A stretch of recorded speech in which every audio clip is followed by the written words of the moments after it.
নমস্কার বন্ধুরা, আমার এই ছোট্ট ইউটিউব চ্যানেল বং ক্রিক আড্ডাতে আপনাদের সবাইকে স্বাগত জানাচ্ছি। তো গতকাল একটা কি বলবো, আইপিএল এর ইতিহাসে আমার মনে হয় সব থেকে আনপ্রেডিক্টেবল অকশন একটা হয়ে গেল, মিনি অকশন হয়ে গেল। তো সেই নিয়ে আমরা কথা বলবো, কিন্তু আজকে আমরা মেনলি কথা বলবো হচ্ছে আমাদের কেকেআর টিম নিয়ে। আর মানে অপশনটা আজকের মানে ভিডিওতে আমরা মোটামুটি একটা ঠিক করেছি যে পুরো অপশনটা অ্যাজ এ হোল আমরা একটু ছুঁয়ে ছুঁয়ে যাব। মানে বেস্ট মানে একদম টাচ পয়েন্ট গুলো আমরা ছুঁয়ে যাব, আর মেনলি আমরা আলোচনা করব কেকেআর এর টিমটা নিয়ে। তো কেকেআর এই অপশনে এসছিল সব থেকে বেশি পার্টস নিয়ে, 64 ক্রোর্স নিয়ে। আর কেকেআর এর মানে এবং 64 এবং তাদের কেকেআর এর যে দাবিটা ছিল সেটা হচ্ছে তাদের টিমটা কিন্তু পুরো মানে কি বলবো অলমোস্ট রিঅর্গানাইজ করার একটা দরকার ছিল, এবং সেটা একটা মানে খুব বড় চ্যালেঞ্জ ছিল। তো আমরা অপশনটা দেখে আমরা বলতে পারি মানে কেকেআর কেকেআর এর থেকে যতটা এক্সপেকটেশন করা হয়েছিল মোটামুটি 90 to 95% কেকেআর সেই এক্সপেকটেশনের মর্যাদা দিতে পেরেছে। মোটামুটি কেকেআর এর জন্য খুব ভালো অপশন হয়েছে। এখন যেটা মানে এখন এর মধ্যে একটা কিছু ইফস এন্ড বাটস আছে, সেটা আমি পরে আসছি। তো প্রথমে আমি অকশনের কথায় আসছি, কেকেআর এর অকশনের কথায় আসছি।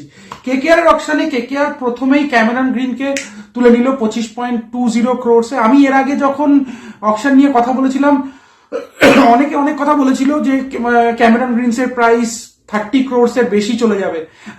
আমি বলেছিলাম 22 থেকে 25 ক্রোড়ের মধ্যে ক্যামেরন গ্রিনসের ইয়েটা যাবে, প্রাইসটা যাবে। তো এই 25.2 ক্রোর্স এরকম সামথিং এই গেছে। তো কেকেআর এর জন্য এটা খুব ভালো ডিল হয়ে গেছে, এবং কেকেআর এর কাছে পার্টসও ছিল, সেই জন্য মানে কি বলবো ক্যামেরন গ্রিনসের জন্য খুলে অল আউট যেতে পেরেছে। তো এবং ক্যামেরন গ্রিনকে খুবই দরকার ছিল, কারণ হচ্ছে আন্দ্রে রাসেলের ব্যাকআপ হিসেবে ক্যামেরন গ্রিন তো মানে 1 নম্বর অটোমেটিক চয়েস ছিল। তো এটা ছাড়া কোনো উপায়ও ছিল না কেকেআর এর কাছে। সেই দিক দিয়ে দেখতে গেলে এটা অবভিয়াস বাই একটা। তারপরে কেকেআর যেটা করলো সেটা গেল পাথিরানাকে 18 কোটি দিয়ে কিনলো। ঠিক আছে, আমি এখানে প্রথমে 22 গুলো বলে নিচ্ছি, তারপরে আমি আসছি যে টিম কম্বিনেশন অনুযায়ী ওই 22 গুলো কতটা কার্যকর হবে, কিংবা ওভার প্রাইসড হয়ে গেছে কিনা, বা এর বদলে অন্য কাউকে নেওয়া যেত কিনা, সেটা আমরা একটা পর্যালোচনা করছি। তো প্রথমে নিল কেকেআর, তারপরে নিল পাথিরানাকে। পাথিরানার পেছনেও অল আউট গেল, কাকে কাকে টপকেছে অত দেখার দরকার নেই। তারপরে দিল্লিও লাইনে ছিল, চেন্নাইয়েরও লাইনে ছিল, তারপরে লাস্টে বোধহয় লখনৌ ছিল একটা টাইম পর্যন্ত। তারপরে যাই হোক কেকেআর শেষ অব্দি পাথিরানাকে তুলে নিতে পেরেছে 18 কোটিতে। এরপরে কেকেআর যেটা করেছে সেটা হচ্ছে পাথিরানার সাবস্টিটিউট হিসেবে, পেস বোলিং সাবস্টিটিউট হিসেবে মুস্তাফিজুরকে তুলে নিয়েছে 9.2 ক্রোর্সে। আচ্ছা, এখানে আমরা একটা দেখবো কেকেআর গতবার ফরেন পেস বোলারের প্রতি ইনভেস্ট করেছিল মোটামুটি এনরিক নোকিয়াকে কিনেছিল ওই 2 কোটির মতন দিয়ে, আর স্পেন্সার জনসনকে দিয়েছিল 3.5 কোটি দিয়ে, মানে 5.5 কোটি ইনভেস্ট করেছিল, অল বিকজ অফ ওই ভেঙ্কটেশ আয়ারের ওই 24 কোটির ওই কি বলবো ওই দাওটার জন্য 5.5 কোটি টাকা মাত্র স্পেন্ড করতে পেরেছিল। সেখানে কেকেআর এবার 27 কোটি টাকা স্পেন্ড করছে দুটো আউট এন্ড আউট ফাস্ট বোলারের ক্ষেত্রে। তো যদিও দুজন আমার মনে হয় না একই টিমে একসাথে টিম 11-এ থাকবে বলে, তো লেটস সি কি হয়। তো যাই হোক কেকেআর এর এই দিক থেকে দেখতে গেলে Pathirana and Mustafizur is a very good combination as far as pace bowling is concern. তো পেস বোলিং এর দিক থেকে মানে যেটা দরকার ছিল কেকেআর, যেটা গত 2025 সালের আইপিএল এ যেটা হচ্ছে প্রবলভাবে মার খেয়েছিল কেকেআর এর ডেথ বোলিং অপশনের জন্য। 17 থেকে 20 ওভারের মধ্যে 4 ওভারে কেকেআর এক এক সময় 60 রানও দিয়ে দিচ্ছে। তো সেই ক্ষেত্রে মনে হয় একটু সুরাহা হবে, একটু না অনেকটাই সুরাহা হবে। এবং একটু আমি একটাই কারণে বলছি, পাথিরানার অ্যাকশন চেঞ্জ হয়েছে, এবং পাথিরানা কি রকম ফর্মে থাকবে, কারণ তার আগে ওয়ার্ল্ড কাপ আছে, তারপরে পাথিরানা কতটুকু ফর্মে থাকে সেটার উপরে ডিপেন্ড করছে। আর মুস্তাফিজুর এমন একটা বোলার যাকে ডেথ ওভারে ও একটাই অ্যাঙ্গেলে বল করে, রাইট হ্যান্ডারদের ক্ষেত্রে বিশেষ করে ওর উপরে ব্যান্ড করা যায়। তো টিম মানে গ্রাউন্ড কম্বিনেশন, মানে পিচ কম্বিনেশন, এবং দলে বাহাতি এবং ডানহাতির কম্বিনেশন, সেইটা দেখে আমরা এই ক্ষেত্রে আমরা একটা লাক্সারি পাচ্ছি কেকেআর এর ফ্যান হিসেবে, কেকেআর এর টিম হিসেবে কেকেআর একটা লাক্সারি পাচ্ছে দুজনের মধ্যে চয়েস করে খেলানো। এই হলো কেকেআর এর মেন তিনটে বাইয়ের কথা। কেকেআর এর আরেকটা মানে খুব কি বলবো মানে মাস্ট বাই ছিল, যেটা করতেই হতো, সেটা ছিল একটা উইকেট কিপার ব্যাটসম্যান। তো সেক্ষেত্রে বলবো ওকে ওকে মোটামুটি, কারণ দুজন উইকেট কিপার ব্যাটসম্যান নেওয়া হয়েছে, যেটা ফরেন উইকেট কিপার ব্যাটসম্যান। একটা হচ্ছে ফিন অ্যালেন এবং তার সাবস্টিটিউট হিসেবে টিম সাইফার্ট। ফিন অ্যালেনকে 2 কোটি দিয়ে পাওয়া গেছে। স্টিল বলবো না, ডিলটা মোটামুটি মানে কি বলবো ওকে ওকে ডিল। আর টিম সাইফার্টকে পাওয়া গেছে 1.5 ক্রোর্সে। তো দেখা যাক এরা মেন টিমে সামিল হয় কিনা। আর এদের ব্যাকআপ হিসেবে যদি এদেরকে ফরেন কোটায় খেলানো না যায়, কারণ ফরেন প্লেয়ার এতগুলো রয়েছে, তাদেরকে কম্বিনেশনের জন্য যদি এদেরকে খেলানো না যায়, তার বদলে হয় অঙ্কুশ রঘুবংশী উইকেট কিপার হিসেবে একটা অপশন রয়েছে। আর 2 নম্বর অপশন হিসেবে কেকেআর নিয়েছে তেজস্বী সিং, মনে হয়, দেখি নামটা, হ্যাঁ তেজস্বী সিং দাহিয়া। তাকে নেওয়া হয়েছে 3 কোটি দিয়ে। তো নো ডাউট ঘরোয়া সার্কেলে যথেষ্ট নাম আছে, লম্বা লম্বা ছক্কা মারার জন্য খুব প্রসিদ্ধ, এবং একটা দিল্লি টুর্নামেন্টে বোধহয় দিল্লি প্রিমিয়ার লিগে বোধহয় একটা ম্যাচে বোধহয় 6 বলে 6টা ছক্কা মেরেছে। তো দেখা যাক কি হয়, কেননা মানে ইন্টারনাল টুর্নামেন্ট আর আইপিএল টুর্নামেন্টের মধ্যে অনেক ফারাক আছে। দেখা যাক সেই এক্সপেকটেশনটাকে ও কোপ আপ করতে পারে কিনা।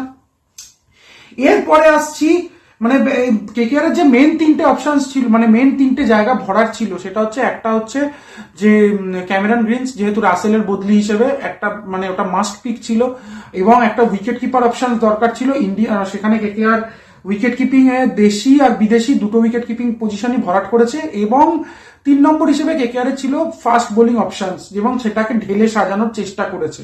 যদিও এখানে আমার একটু ভিন্ন মত আছে একটা জায়গায়, কারণ হচ্ছে এখানে কেকেআর লাস্টের দিকে মানে যেমন প্রশান্ত সোলাঙ্কি, হ্যাঁ, রাহুল ত্রিপাঠী, এদেরকে না নিয়ে এই জায়গাটাতে অন্তত জেরাল্ড কোয়েটসে বা ম্যাট হেনরির জন্য একটু ঝাঁপাতে পারতো, কারণ জেরাল্ড কোয়েটসে অবিকৃত থেকে গেছে নিলামে কেউ নেয়নি। তো Gerald Coetzee would be a very good buy for KKR. তো যাই হোক, যেটা হয়নি সেটা বলা যাবে না। আর দ্বিতীয়ত হচ্ছে ম্যাট হেনরিকে আমরা সবাই ভেবেছিলাম ম্যাট হেনরিকে নেবে। আর আরেকটা যেটা ভেবেছিলাম সেটা হচ্ছে উইয়ান মুল্ডারকে, যদিও যাই হোক উইয়ান মুল্ডারও নিলামে কেউ কেনেনি অদ্ভুত ভাবে। তো এটা খুব শকিংই লেগেছে আমার, জানি না অন্য কার পার্সপেক্টিভে কি আছে, কিন্তু আমার মতে আমি এর আগেও বলেছিলাম উইয়ান মুল্ডার মানে একটা খুব কম দামে ওকে কিন্তু খুব ভালো বাই করে নেওয়া যেতে পারতো।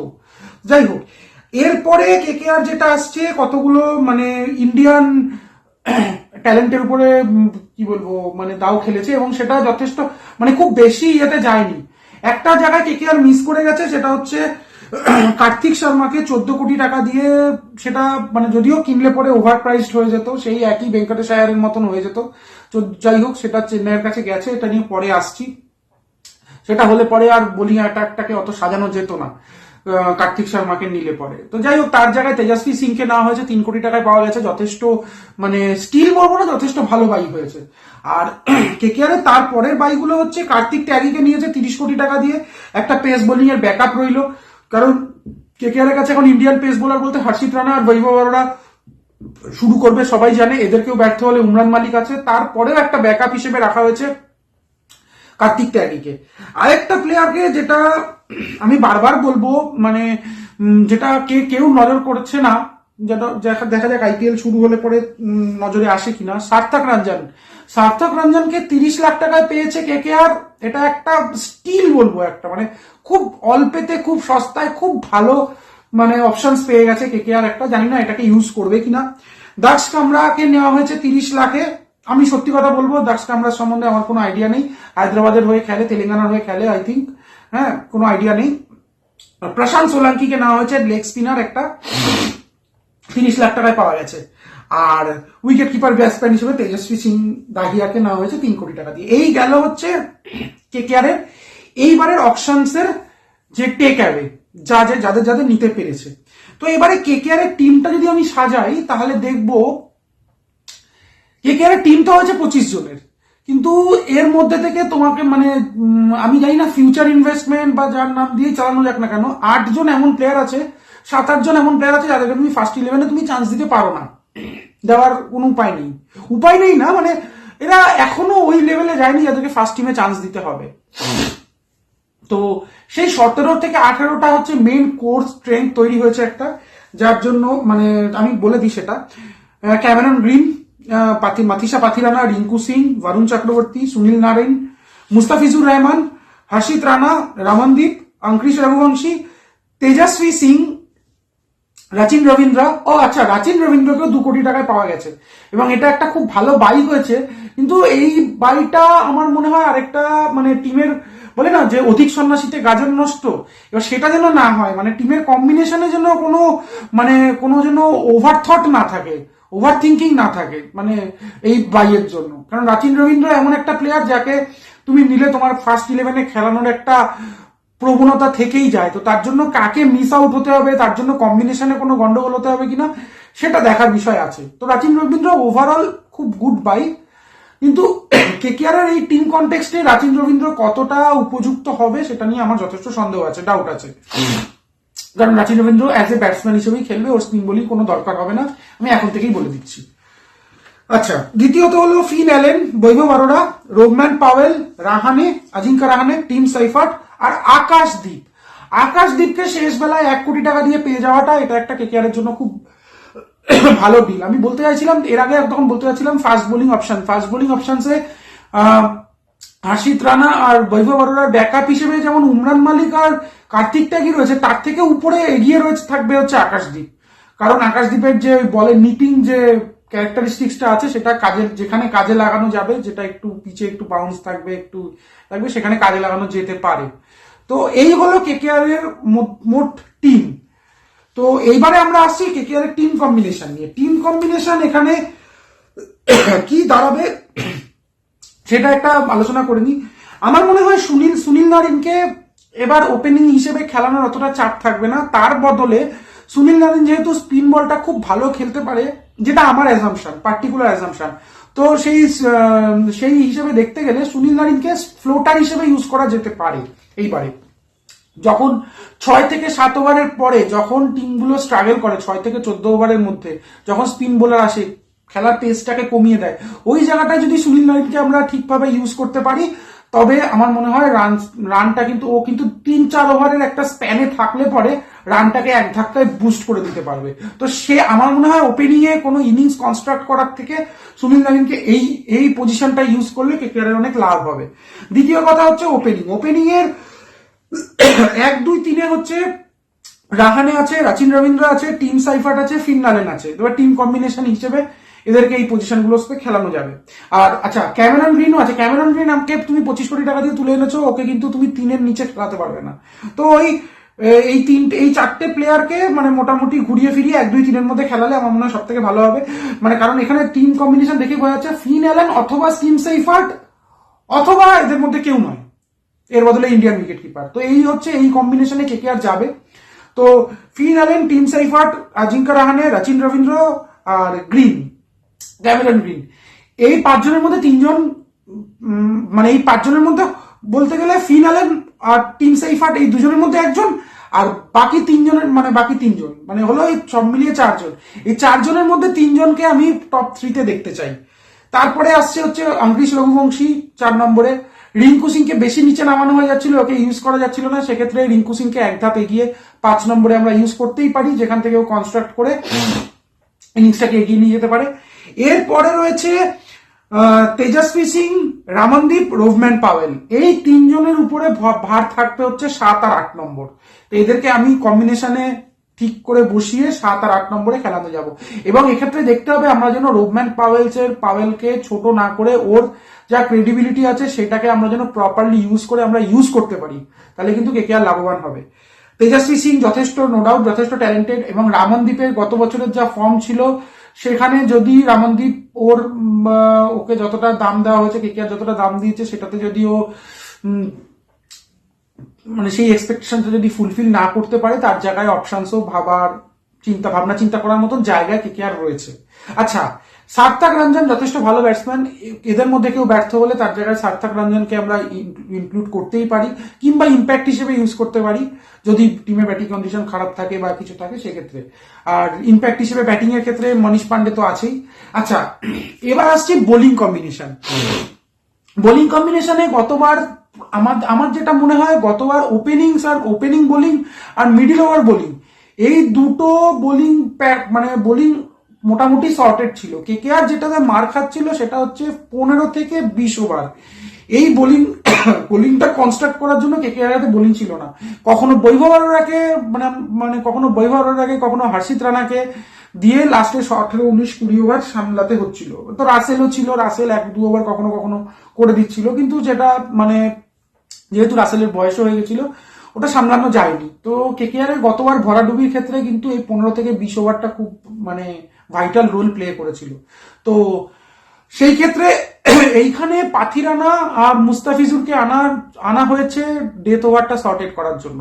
প্লাস এরা মিডল ওভার্সেও যদি বরুণ চক্রবর্তী, সুনীল নারায়ণ এর মাঝে মাঝে 1-2 ওভার করে যেই খেলবে টিমে, হয় মুস্তাফিজুর না পাথিরানা, তো এরা যদি এক ওভার করে থাকে তো টিম পুরো চোখ করে দিতে পারবে। হর্ষিত রানা আর বৈভব অরোরার পরে হয়তো পাওয়ার প্লেতে একটা ওভার স্পিনাররা বল করবে, হয় বরুণ চক্রবর্তী নয় সুনীল নারায়ণ একটা ওভার বল করলো, কিন্তু তারপরে 6 ওভার থেকে 14 ওভার যদি আপনার টিমে 6 ওভার থেকে 15 ওভারের মধ্যে যদি আপনার টিমে বোলিং করে যায় সুনীল নারায়ণ, বরুণ চক্রবর্তী আর পাথিরানা অথবা মুস্তাফিজুর রহমান, তো আপনি রানটা করবেন কোথায়? তো সেই ক্ষেত্রে চোকিং এর একটা অপশন আছে। প্লাস হচ্ছে 16 থেকে 20-তে যদি মুস্তাফিজুরের 2 ওভার বা পাথিরানার 2 ওভার বা 3টে ওভার, যেটা পাথিরানা চেন্নাইতে করতো, 12 ওভার থেকে 20 ওভার অব্দি অনেক ট্রট বল করে যেত লাস্ট 4টে ওভার। তো সেখানে পাথিরানার ক্ষেত্রে একটা জিনিস দেখার আছে, সেটা হচ্ছে 18 কোটি টাকা দিয়ে পাথিরানাকে কেনা হয়েছে, কিন্তু পাথিরানার যে গত বছরে যে অ্যাকশন চেঞ্জ করে আসার পরে পাথিরানাকে দেখে অনেকটা নখদন্তহীন মনে হচ্ছিল, যে কেউ এসে মেরে দিচ্ছিল। তো যদিও যাই হোক, তারপরে মালিঙ্গার সাথে অনেক কাজ করেছে পাথিরানা, যেটুকু জানা গেছে। তো তারপরে কি শেপে থাকবে সেটাও একটা দেখার আছে, কিন্তু যদি ওর শেপের 70 থেকে 80% পাথিরানাকে পাওয়া যায় তাহলে কেকেআর এর ডেথ বোলিং প্রবলেম সলভ হয়ে যাবে। তো এই হচ্ছে কেকেআর এর টিম কম্বিনেশন। আমরা বললাম এরপরে আরো ভালোভাবে, এটা তো কালকে জাস্ট অপশনস হলো, আমাদের ইনিশিয়াল মাইন্ডে আমার মাথায় যা যা আসছে আমি সেটাই বলে যাচ্ছি। এরপরে হয়তো কিছু কথায় চেঞ্জেস আসবে, আরো যখন ভালো করে অ্যানালাইসিস করা যাবে, একটু টাইম পাওয়া যাবে, তখন আরো সময় নিয়ে আরো অ্যানালাইসিস করা যাবে। তো এই হলো কেকেআর এর টিম। তো আমি যেরকম প্রথমেই বলেছিলাম যে এবার প্রথমে নিলামের কেকেআর এর টিমটার পরে আমরা আলোচনা করব গোটা নিলামের অ্যাজ এ হোল, এই নিলামে কি দেখা গেল। তো আমার মনে হয় এই নিলামে কতগুলো জিনিস দেখা গেছে, যেটা হচ্ছে কেকেআর আমার যেটা পার্সোনাল ভিউ, কেকেআর যেহেতু 64.3 crores পার্স নিয়ে এসেছিল, তো সেইটা সামহাও চেন্নাইকে একটু ব্যাকফুটে ফেলে দিয়েছে। কারণ চেন্নাইও ক্যামেরন গ্রিনের সাথে ডিলটা করে নিয়ে করতে গিয়েও পারেনি, কেকেআর টাকার কাছে হেরে গেছে। কেকেআর 25 কোটি অব্দি উঠে যাওয়ার পরে চেন্নাই ওখান থেকে কারণ চেন্নাই যদি ওখানে 25 কোটি টাকা অফার করতো, চেন্নাইয়ের কাছে আর 18 কোটি টাকা পড়ে থাকতো। তো চেন্নাইয়ের টিম সাজানো আর যেহেতু চেন্নাইয়ের অনেকগুলো ক্রাইটেরিয়াস ছিল, একটা স্পিনার দরকার ছিল, একটা ভালো ইন্ডিয়ান ব্যাটসম্যান, 2টো ব্যাটসম্যান অ্যাটলিস্ট দরকার ছিল, কারণ ধোনির এবং যাই হোক ধোনির এক্সপেরিয়েন্স চলে যাচ্ছে এই বছর মোটামুটি ধরে দেখা যায়। তো সেই ক্ষেত্রে টিমটাকে সাজানো দরকার ছিল, সেটা হতো না। তো যাই হোক, তো কিন্তু অদ্ভুত ভাবে আমি দেখলাম কতগুলো টপ প্লেয়ারকে আমরা যেতে দিয়েছি শুরুতেই, এবং হয় জানি না আমি এটা কি হিসেবে টিমগুলো কি মক অকশনসে এরকম ট্রাই করেছিল যে ওরা কোনো স্পেসিফিক প্লেয়ারের উপরেই ওদের সমস্ত রকমের পুরো অ্যাটেনশনটা ছিল নাকি বুঝতে পারলাম না। কারণ কিছু প্লেয়ারকে দেখলাম কেউ কিনলোই না প্রথম দিকে, আবার পরে ওরা যখন ফিরে এলো, উদাহরণস্বরূপ বলা যায় লিয়াম লিভিংস্টোন তখন প্রথমে কেউ কিনলো না, পুরো আনসোল্ড চলে গেল। পরে যখন লিয়াম লিভিংস্টোনকে আনা হলো তখন সে 11 কোটিতে বিক্রি হলো। তো যদিও এই ডিলটা একদম আমার মনে হয় না এটা খুব একটা ভালো ডিল বলে, কারণ গতবারও আমরা দেখেছি যেটা লিয়াম লিভিংস্টোনের খেলায় যেটা মেন প্রবলেম হচ্ছে কমিটমেন্টের অভাব। কোনো মানে কি বলবো, যখন যে সেই বলে সব বলে একই রকম শট চালাতে গিয়ে আউট হয়ে যাচ্ছে, কোথায় কোথায় কোন প্লেয়ার রয়েছে না রয়েছে, মানে কি বলবো, নিজের উইকেটের উপর একটা প্রাইস ট্যাগ লাগানো, এটার কোনো রকম কোনো ইয়ে নেই। আমি জানি না এটা আইপিএল বলেই কিনা, যাই হোক এই কথা পরে আসছি। কিন্তু যেটা দেখা গেল, কতগুলো প্লেয়ার দেখা গেল আনসোল্ড রয়ে গেল, যারা আইপিএল এ এর আগে যথেষ্ট ভালো কিছু করে এসছে এবং তাদের ভবিষ্যতে অনেক কিছু করার মানে সক্ষমতা ছিল। তো আমি প্রথমে নামগুলো বলছি, কিন্তু তার মধ্যে আমার কয়েকটা শকিং নাম লেগেছে, আমি বলছি যাদেরকে নিলে যে কোনো টিম কিন্তু লাভবান হতে পারতো। তো যারা যারা আনসোল্ড গেছে মোটামুটি, যারা বড় নাম, যেমন জেক ফ্রেজার ম্যাকগার্ক, প্রথম আইপিএল সিজনে ফাটিয়ে দিয়েছিল, তারপরে সিজনে চূড়ান্ত ফ্লপ, তো এবার পুরো একদম আনসোল্ড চলে গেল। তো কোনো একটা টিম যদি তাদের নিজের ওপেনিং এ নিতে পারতো সেটা যথেষ্ট ভালোই হতো, খারাপ হতো না। ডেভন কনওয়ে, তারপর মানে ডেভন কনওয়ে আর কিছু বলার নেই আমার, ডেভন কনওয়ে আনসোল্ড গেছে। গাস আটকিনসন, রেহমানুল্লাহ গুরবাজ, ঠিক আছে, রেহমানুল্লাহ গুরবাজের যতটা হাইপ উঠেছিল, যতটা ওভার হাইপ হয়ে গেছিল কিছুটা, তো সেই ক্ষেত্রে ঠিকই আছে বলবো। জনি বেস্টো, যেখানে কেকেআর বলুন বা অন্যান্য টিমের বলুন, একটা উইকেট কিপারের মানে একটা ইন্ডিয়ান উইকেট, এই বিদেশি wicket keeper plus Indian wicket কিপারের পিছনে হাপিক টেস্ট করে পড়েছিল, সেখানে জনি বেস্টো ওইভাবে আনসোল্ড যাওয়াটা একটু অবাকই করে। জেমি স্মিথের উপরে যা হাওয়া উঠেছিল এবারে, কেকেআর নাকি জেমি স্মিথকে নিয়েই নেবে। হ্যাঁ, তো যদিও এই ক্ষেত্রে আমি প্রথমেই বলেছিলাম, এর আগে আমার ভিডিওটা ভালো করে দেখলে দেখবেন যে কেকেআর জেমি স্মিথের পিছনে ঝাঁপাবে না, কারণ কেকেআর এর এমন একটা উইকেট কিপার দরকার ছিল যে শুরুর দিকে এসে ঝড় তুলতে পারবে। তো জেমি স্মিথ শুরুর দিকে ঝড় তোলার প্লেয়ার নয়, জেমি স্মিথ একটু মিডল অর্ডার বা লোয়ার মিডল অর্ডার খেলতে পছন্দ করে, কিন্তু সেখানে কিন্তু কেকেআর এর পজিশন পুরো লক। রিঙ্কু, রামনদীপ, আগে রাসেল ছিল, রাসেলের জায়গায় এখন রুবম্যান আসবে, তারপরে মানে পদ্মাবতা ওইখানে পুরো ট্রাফিক জ্যাম, তো ওইখানে খেলার কোনো চান্স নেই। তো সেই জন্য কেকেআর যে জেমি স্মিথের পেছনে ঝাঁপাবে না সেই বিষয়ে আমি মোটামুটি শিওর ছিলাম। তো যাই হোক, এটা গেছে। কিন্তু মানে আচ্ছা, স্পেন্সার জনসন ঠিকই আছে, কারণ স্পেন্সার জনসন এমন কিছু নাম নয়, প্লাস বয়সটা ওর বিরুদ্ধে গেছে। তনুষ কোটিয়ান, রাজ লিম্বানি, সিমরজিৎ সিং চেন্নাইয়ের হয়ে গতবার 2-3টে ম্যাচে খেলেছিল, তো এমন কিছু ভুলভাল করেনি যার জন্য ওকে পুরো এই টিমের মানে নিলামে আনসোল্ড করে থাকতে হবে। তো যাই হোক, মানে নিলামের এক একটা স্ট্র্যাটেজি থাকে, কোন সময় এটা একটু লাখের উপরেও ডিপেন্ড করে, তো মানে কোন সময় কোন প্লেয়ার আসছে তার উপরেও একটু ডিপেন্ড করে। আর মানে অ্যাকচুয়ালি নিলামটা হচ্ছে ডিমান্ড অ্যান্ড সাপ্লাই এর খেলা, মানে আমার কি ডিমান্ড আর সেই অনুযায়ী কি সাপ্লাই আসছে সেটার উপর অনেকটা ডিপেন্ড করে। তো এইবারে মোটামুটি কেকেআর বাদে বাকি কোনো টিমেরই ইন্ডিয়ান পেসার অতটা জরুরি ছিল না, কারণ সব টিমেরই অলমোস্ট ইন্ডিয়ান পেসারের কোটাটা ফুলফিলই ছিল। তো সেই ক্ষেত্রে তনুষ কোটিয়ান তো স্পিন বোলিং অলরাউন্ডার, তো যাই হোক সেটাও পাওয়া যায়নি। কিন্তু আমি যেখানে এক্ষেত্রে আমার যেখানে শকড হয়েছি কতগুলো ক্ষেত্রে, যেখানে টিমগুলো চাইলে নিতে পারতো, সেটা হচ্ছে জেরাল্ড কোয়েৎজে। তো কলকাতার টিমে মানে কেকেআর যদি জেরাল্ড কোয়েৎজেকে অ্যাটলিস্ট ট্রাই অন্তত করতো, যদি 2 কোটি 3 কোটিতে পাওয়া যেত তাহলে এটা একটা স্টিল ডিল হতো। মানে আপনার কাছে আপনি বুঝতে পারছেন 145 থেকে 150-এ বোলিং করার এমন একটা বোলার, আমি মানছি মুস্তাফিজুর পাথিরানার মধ্যে ওই মানে একটা রহস্যময় ব্যাপার একটা আছে, কিন্তু out and out fast bowler যার বোলিং 145-50-এ একদম রক্ত গরম করা বোলিং, সেই বোলিং এ একটা অপশন যদি কেকেআর এর কাছে থাকতো এবং 2 কোটি 3 কোটিতে আরামসে হয়তো পেয়ে যাওয়া যেত, বা অ্যাক্সিলারেটেড অপশনেও যদি জেরাল্ড কোয়েৎজেকে ট্রাই করা যেত, তাহলেও আমার মনে হয় এটা একটা খুব ভালো ডিল হতো। তো যাই হোক, আমি হতাশ। আর উইয়ান মুল্ডার, আমি মানে খুব মানে ভেবেছিলাম অ্যাটলিস্ট যে কোনো টিম হয়তো ইয়ান মুল্ডারকে ট্রাই করবে, কারণ ওর বোলিং আর ব্যাটিংটা মানে দুটো দিকই সমানভাবে করতে পারে। এবং যদিও না ট্রাই করার পেছনে আরেকটা কারণ হচ্ছে উইয়ান মুল্ডার কিন্তু এখন টি-20 টিমে, সাউথ আফ্রিকা টি-20 টিমে অতটা চান্স পাচ্ছে না, কারণ যেহেতু ওখানে জ্যানসেন আছে, করউইন বক্স চলে এসছে, তো সেইখানে উইয়ান মুল্ডার অতটা চান্স পাচ্ছে না, ওর আদার টেস্ট টিমটায় বেশি অ্যাকোমোডেট হচ্ছে। তো সেই ক্ষেত্রে বলা যায় হয়তো সেইটা আইপিএল এর যারা দলের মালিকেরা রয়েছে তারা সেই দিকটা চিন্তা করেছে। আচ্ছা, আরেকটা হচ্ছে মাহিশ থিকসানা আর মুজিবুর রহমান, দুজনের একই কেস, দুজনেই মিস্ট্রি স্পিনার।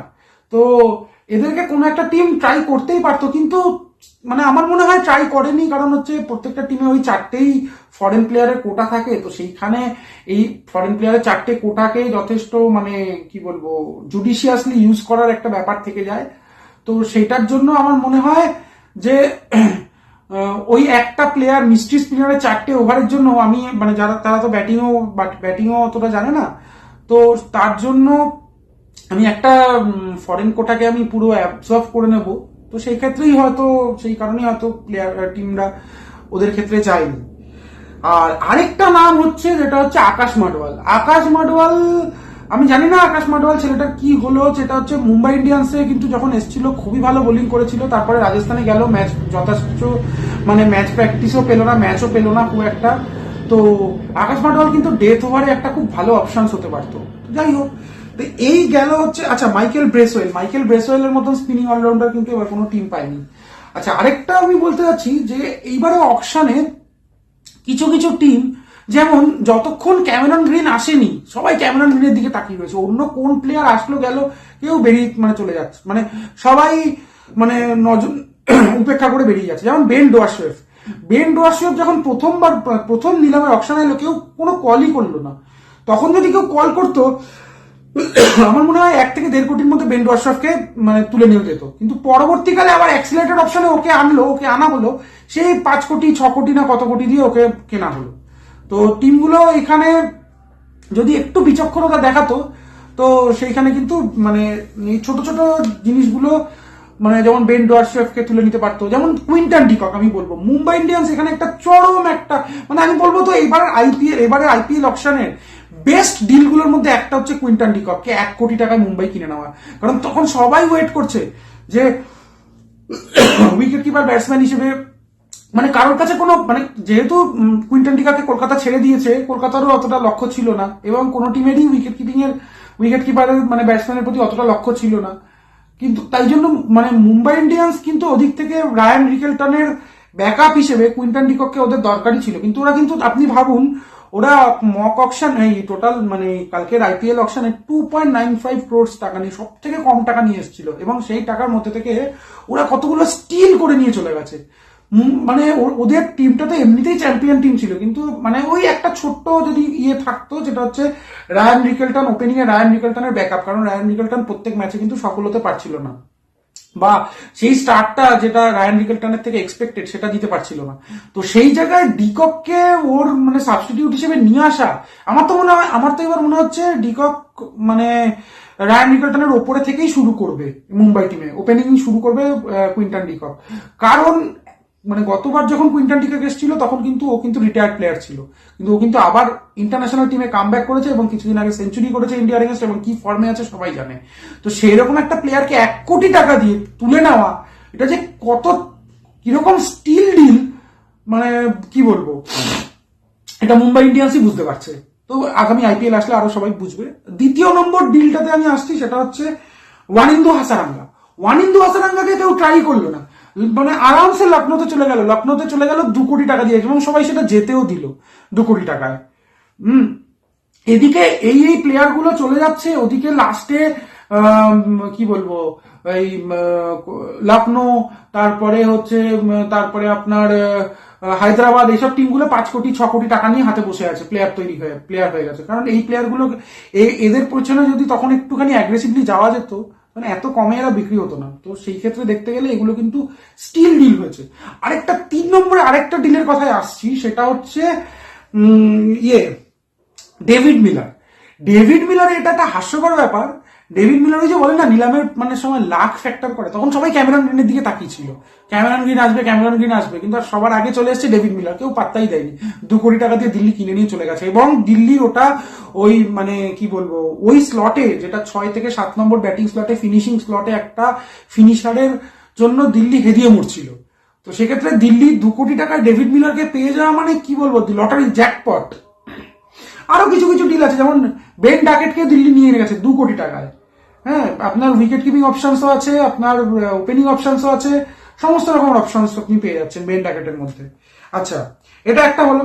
আরেকটা হচ্ছে কুপার কনলি যেহেতু ম্যাক্সওয়েল চলে গেছে, তার অপশনস হিসেবে কুপার কনলিকে 3 কোটি টাকা দিয়ে কিনে নিয়েছে হচ্ছে কিংস ইলেভেন পাঞ্জাব। গোটা নিলামে প্রথম পার্টটায় কিছুই করেনি পাঞ্জাব, ঠিক আছে, কিন্তু লাস্টের দিকে ওই যেটুকু দরকার সেটুকু করে নিয়েছে। তো নিলামটা ওদের আরো ভালো হতে পারতো, আরেকটু সাজানো যেত, কারণ ওদের পার্সও পড়ে রয়েছে।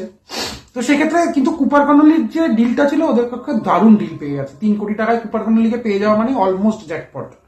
আরো কিছু কিছু ডিল আছে, যেমন আমি কতগুলো জিনিসে খুশি হয়েছি, যেমন সরফরাজ খান 75 লাখ টাকায় চেন্নাইতে গেছে, এবং চেন্নাইয়ের যা এবারের যা টিম স্ট্র্যাটেজি হচ্ছে, গত 10 বছর ধরে আমরা চেন্নাইকে দেখে যাচ্ছি ড্যাডিস আর্মি, মানে যত পুরনো প্লেয়ার, বয়স্ক প্লেয়ারদের নিয়ে চেন্নাই টিম সাজায়, কিন্তু এইবারে ওরা পুরো টিমের খোল নলচে পাল্টে ফেলে ঋতুরাজ গায়কোয়াড়ের মতন একটা ইয়ং ক্যাপ্টেন্সের আন্ডারে এবং সঞ্জু স্যামসনের মতন একটা অ্যাসপায়ারিং ক্রিকেটারের আন্ডারে ওরা পুরো ওদের টিমের পুরো ব্যাকবোনটা তৈরি করতে চাইছে।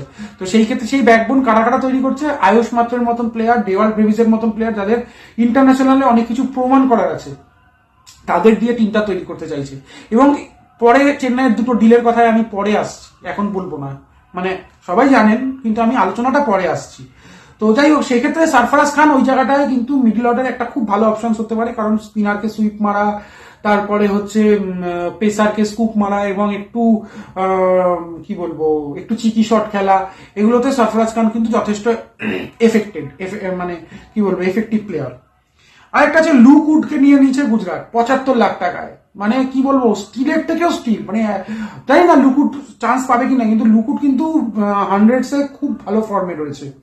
আচ্ছা, আর দুটো প্লেয়ার বলবো, একটা হচ্ছে দানিশ মালেওয়াল, মুম্বাইতে গেছে 30 লাখ টাকায়, খুব ভালো অপশন, প্রথম অপশন বলবো না, ব্যাকআপ অপশন হিসেবেই খুব ভালো, যেখানে মুম্বাইতে তৈরি হতে পারবে। এবং দ্বিতীয় হচ্ছে মঙ্গেশ যাদব, আরসিবিতে নিয়েছে লেফট আর্ম সিমার 1.5 কোটি টাকায়। আর আরেকটা প্লেয়ার হচ্ছে জর্ডন কক্স, কেউ নজর করেনি, হান্ড্রেডসে কিরকম ফর্মে আছে উইকেট কিপিং ব্যাটসম্যান হিসেবে, কেউ ফর্মে, জানি না, মানে ইংল্যান্ডের ওয়েদার আর আমাদের এখানকার ওয়েদার তো মানে যথেষ্ট ডিফারেন্ট, পিচ কন্ডিশনসও ডিফারেন্ট, তো সেই কন্ডিশনে মানিয়ে নেওয়ার জন্য কতটা মানে এফেক্টিভ হয় সেটা দেখার দরকার আছে। কিন্তু তা সত্ত্বেও 75 লাখ টাকা জর্ডন কক্সের মতন প্লেয়ারের পেছনে মানে ইয়ে করাই যায়, খরচা করাই যায়। এবার আমি 3টে জিনিস পাচ্ছি, 3টে খবর বলছি, যেটা হচ্ছে আইপিএল এর মানে মোটামুটি বলতে পারেন একটা ছোট ছোট নিউজ, যেটা হচ্ছে ভেঙ্কটেশ আইয়ার, কেকেআর আর গতবারের মতন ভুল করেনি, 7 কোটি টাকায় কেকেআর কে ছেড়ে দিয়েছে, কেকেআর ভেঙ্কটেশ আইয়ারকে ছেড়ে দিয়েছে, মানে ছেড়ে দিয়েছে ইন দ্য সেন্স, ভেঙ্কটেশ আইয়ারের নামটা যখন এসেছিল তখন কেকেআর আর বেঙ্গালুরুই লড়াইতে ছিল, আর চেন্নাই কিছুটা ছিল, কিন্তু আমি এখানে মনে করি যে চেন্নাইয়ের যেরকম ব্যাটিং লাইন আপ তৈরি হয়েছে সেখানে ভেঙ্কটেশ আইয়ার কিন্তু ফিট ইন হতে পারতো। তো যাই হোক, চেন্নাই ওটাতে ভেঙ্কটেশ আইয়ারকে নিয়ে বেশি দূর যায়নি, কিন্তু যাচ্ছিল হচ্ছে আবার সেই গতবারের মতন আরসিবি ভার্সেস কেকেআর চলছিল। তো যখন 6 কোটি উঠে গেছে তখন আমি ভাবছিলাম ছেড়ে দে, 7 কোটি টাকায় কেকেআর ছেড়ে দিয়েছে, তো আর ওই ঘাড়ে নেয়নি। তো ভেঙ্কটেশ আইয়ার আলটিমেটলি ব্যাঙ্গালোরে গেছে, তো সেটা একটা মানে যে 7 কোটি টাকা যথেষ্ট ঠিকঠাকই ডিল বলতে পারবো ভেঙ্কটেশ আইয়ারের। আর দুটো যেটা আমি খুব হ্যাপি দুজনের জন্য, একটা হচ্ছে পৃথ্বী শ আর হচ্ছে সরফরাজ খান একটা বললাম 75 লাখ টাকায় লাস্ট মুহূর্তে আনসোল্ড থাকতে শেষ মুহূর্তে ওকে চেন্নাই নিয়েছে। পৃথ্বী শও তাই 75 লাখ টাকায় পৃথ্বী শ দিল্লিতে গেছে। কিন্তু কারণ এবার ব্যাপারটা হচ্ছে, আমি বলছি, কারণ অক্রিকেটীয় রিজনে এই পৃথ্বী শ সরফরাজ খান স্কিম অফ থিংস থেকে সরে গেছিল, ইন্ডিয়ার স্কিম অফ থিংস থেকে তো সরেই গেছে পৃথ্বী শ, আর সরফরাজ খানও অক্রিকেটীয় রিজনে সরে গেছে, কিন্তু এদের দুজনের কামব্যাকের জন্য একটা মঞ্চ দরকার। তো আশা করি এই দুটো জায়গায়, দিল্লি আর চেন্নাইতে বিশেষ করে, এরা এই মঞ্চটা পাবে এবং পেলে এদেরকে যে সুযোগটা দেওয়া হয়েছে এই সুযোগটা সদ্ব্যবহার করতে পারবে। এবার আসছি আমরা আইপিএল এর সব থেকে ওভার প্রাইসড বা ওয়ার্স্ট ডিলের ক্ষেত্রে। মানে এই ক্ষেত্রে মানে কতগুলো ডিল রয়েছে সেগুলোর কোনো মাথা মুন্ডু আমার বোঝা যাচ্ছে না। ডুয়ার সুয়েসের কথাটা বলেইছি, মানে জোর করে ওকে 5 কোটি দেওয়া হলো। 5 কোটি ওর যদি নিলামে প্রথমেই যদি কেউ একটু সাহস দেখিয়ে ওকে যদি ডাকতো, মানে ওকে 1-1.5 কোটি, তখন কেউ স্পেন্ড করার মতন জায়গায় ছিল না। তো ওকে 4-5 কোটি টাকায় মানে 1-1.5 কোটি টাকার মধ্যে ওকে আরামসে তুলে নেওয়া যেত। যাই হোক, সেকে আবার সবাই কি করলো, মানে আগে নিজেদের কম্বিনেশন গুলো, মেন কম্বিনেশন গুলো ভর্তি করলো, তারপরে অ্যাক্সিলারেটেড অকশনে ওদেরকে ডাকা হয়ে ওদেরকে আরো ওভার প্রাইস, তখন তো টিমের কাছে ব্যালেন্স তো রয়েই গেছে, তো 4-5 কোটি টাকায় ওকে দেওয়া হয়েছে। আচ্ছা, এবার আমি আসছি ওভার প্রাইস টিতে। লিয়াম লিভিংস্টোন, হায়দ্রাবাদ লিয়াম লিভিংস্টোনকে নিয়েছে 13 কোটি টাকায়। হায়দ্রাবাদের যে ব্যাটিং মানে কি বলবো, ব্যাটিং টেমপ্লেট, সেই টেমপ্লেটের সাথে লিয়াম লিভিংস্টোন ঠিক আছে কোপ আপ করে যায়, কিন্তু খেলাবেটা কোথায়? মানে ওপেনিং এ ট্রাভিস হেড আছে, ট্রাভিস হেড আর হচ্ছে অভিষেক, দুজন আছে। 3 নম্বরে আপনাকে ঈশান কিষানকে খেলাতেই হবে। 4 নম্বরে নীতিশ রানা, অনিকেত রেড্ডি, হেনরি ক্লাসেন। মানে 13 কোটি টাকা দিয়ে লিভিংস্টনকে এনে শুধু 7 নম্বরের 4টে বল খেলানোর কোনো মানে হয় না। এবং দ্বিতীয় কথা হচ্ছে লিভিংস্টনের কমিটমেন্ট, আমি যতটুকু আইপিএল এর খেলা, আমি যতটুকু ক্রিকেট খেলা বুঝি, লিভিংস্টনের মধ্যে এবং গতবার সুনীল গাভাস্কারও একই কথা বলেছে, এই সমস্ত লিভিংস্টনের মতন প্লেয়াররা আইপিএল এ আসে হচ্ছে জাস্ট ঘুরতে ফিরতে ঘুরে বেড়াতে, টিমের প্রতি কোনো রকম কোনো দায়বদ্ধতা নেই। এবং সেটা গতবার দেখা গেছে এই লিভিংস্টোন, ম্যাক্সওয়েল, এই ধরনের প্লেয়াররা। কারণ কারণ দেশের হয়ে যখন কমিটমেন্ট দেয় তখন যথেষ্ট সফল, কিন্তু আইপিএল এ ছিটে ফোটাও দেখা যায় না। তো টিমগুলোকে এগুলোর অন্তত একটু ক্যালকুলেট করা উচিত ছিল। 13 কোটি টাকা লিভিংস্টোনের ক্ষেত্রে নট জাস্টিফাইড অ্যাট অল। তো এই হলো একটা ফার্স্ট 1 নম্বর। 2 নম্বর হচ্ছে ভেঙ্কটেশ আয়ার, ওভার প্রাইস বলবো না, ঠিকঠাক প্রাইস, মানে 7 কোটি টাকা দিয়ে ওভার। ভেঙ্কটেশ আয়ারের যথেষ্ট ক্যাপাবিলিটি আছে এবং লিডারশিপ টিমে থাকার মতন যোগ্যতা আছে। কেকেআরও যখন ছিল তখন লিডারশিপ টিমে থাকার মতনই মানে কোয়ালিটিস ছিল। যেটা প্রবলেম যেটা হয়ে গেছিল, ভেঙ্কটেশ আয়ারের মতন প্লেয়ারকে 24 কোটি টাকা দিয়ে রাখতে গিয়ে পুরো টিম কম্বিনেশনের পুরো একদম 12টা বেজে গেছিল। তো যাই হোক, তো সেটা ভেঙ্কটেশ আয়ারের দোষ নয়। তৃতীয় আসছি, যেটা হচ্ছে মানে সব থেকে আমি অবাক হয়ে গেলাম, মানে ভাই পাগল হয়ে যাচ্ছি। জশ ইংলিশকে লোকে টাকা থাকলে কি করে, জশ ইংলিশকে হায়দ্রাবাদ নিয়েছে 8.60 কোটি, 8.60 ক্রোর্স দিয়ে। মানে এটা জলে ঢালা ছাড়া আর কি। জশ ইংলিশ কতবার বলেই দিয়েছে আমি আইপিএল, এবারে আইপিএল এও 4টে ম্যাচের বেশিতে থাকতে পারবে না। তো মানে জাস্ট এটা মানে এটা লোকের ফ্যানেদের কে, মানে যারা হায়দ্রাবাদ সানরাইজার হায়দ্রাবাদের ফ্যান, তাদেরকে এটা দেখানো যে আমি হ্যাঁ টাকা পয়সা জলে যেতে দিইনি, সব টাকা খরচা করে এসেছি, সেটা দেখানো না কি? মানে আমি 8.6 ক্রোর্স জশ ইংলিশের মতন একটা উইকেট কিপার ব্যাটসম্যান, যাকে খেলানোর কোনো জায়গা নেই। হেনরি ক্লাসেন প্রুভড হায়দ্রাবাদের টেমপ্লেটের সাথে, প্রুভড প্লেয়ার একটা। তো আপনি একটা ব্যাকআপ রাখছেন 8.6 কোটি টাকা দিয়ে, এবং যে ব্যাকআপ আপনার পুরো আইপিএল এর 50% ম্যাচেও আপনাকে থাকতে পারবে না, প্রেজেন্ট থাকতে পারবে না। আমি জানি না এটা কি ডিল হলো আর কি জন্য ডিল হলো, আমি বুঝতে পারছি না।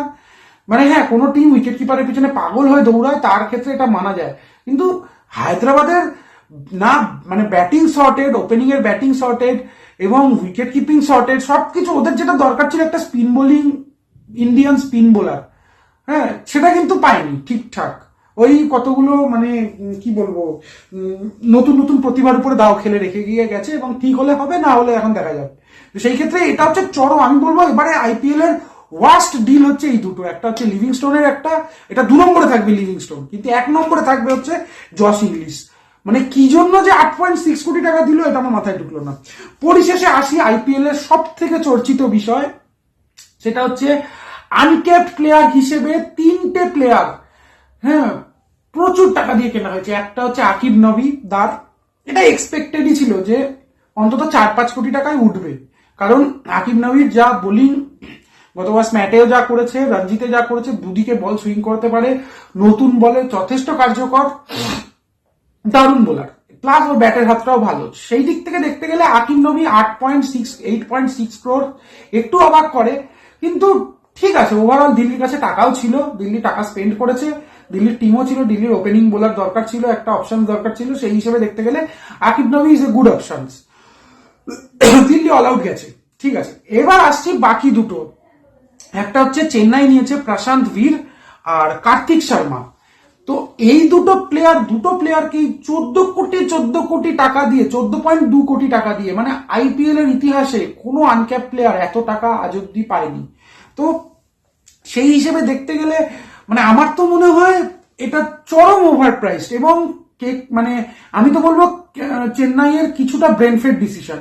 এর জায়গায় 14 কোটির বদলে, মানে 14 কোটির বদলে 4-5 কোটি টাকা দিয়ে অনেক ভালো ভালো অপশন পেয়ে গেল। যেমন মুম্বাই 30 লাখ টাকা দিয়ে এমন এমন প্লেয়ারকে তুলে নিয়েছে, হ্যাঁ আমি যা মানছি, সার্থক যে আছে ওর ব্যাটের হাতটা খুবই ভালো, হ্যাঁ স্ম্যাটে খুব ভালো পারফরমেন্স করছে, হ্যাঁ সেঞ্চুরি ওর ওয়ানডে লিস্টে দুটোতেই সেঞ্চুরি আছে, ব্যাটিং অ্যাভারেজ 50 এর উপরে।